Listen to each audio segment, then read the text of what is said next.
in a move that has ignited fierce backlash from traditionalists and military veterans. The British Army has been instructed to abandon its time-honoured practice of shouting at soldiers during training.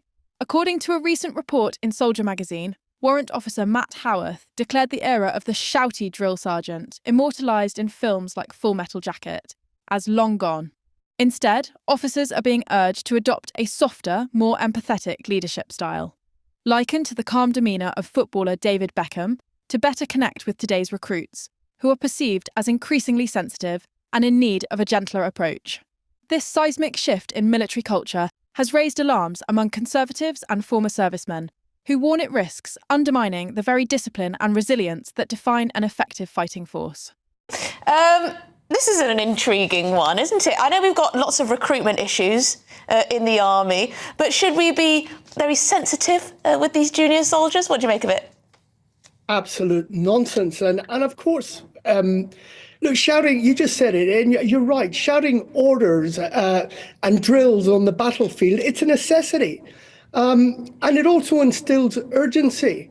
Now, that is not to say that every moment of every day, sergeant majors and officers commanding are shouting at their soldiers continuously. They're not.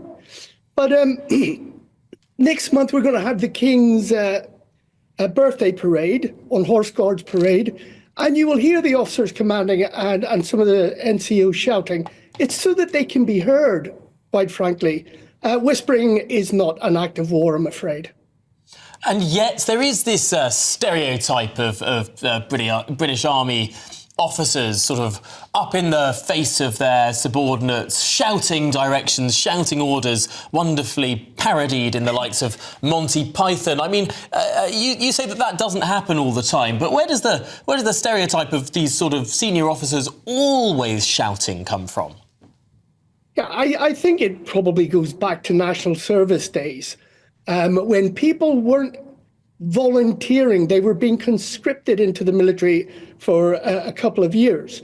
And I mean, when you start with that approach already, you've got basically a hostage and a uniform. And they didn't take kindly to shouting. Having said that, I've spoken to many of those individuals in their later years who said that actually the discipline they got from the army set them up for life.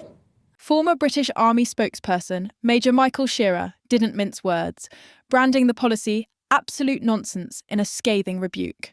Shearer, echoing sentiments shared widely across Conservative circles, argued that the Army's rigorous training methods have proven effective for centuries in forging disciplined, battle-ready soldiers. If recruits can't handle a sergeant's bark, how will they cope with bullets flying overhead? He questioned. As the British Army navigates this cultural overhaul, the question remains, can a softer approach produce soldiers capable of facing modern warfare's harsh realities? For now, the directive has sparked a firestorm, with traditionalists vowing to fight what they see as an assault on the very backbone of Britain's military heritage. The nation's security, they argue, depends on preserving the grit and discipline that have defined its armed forces for generations.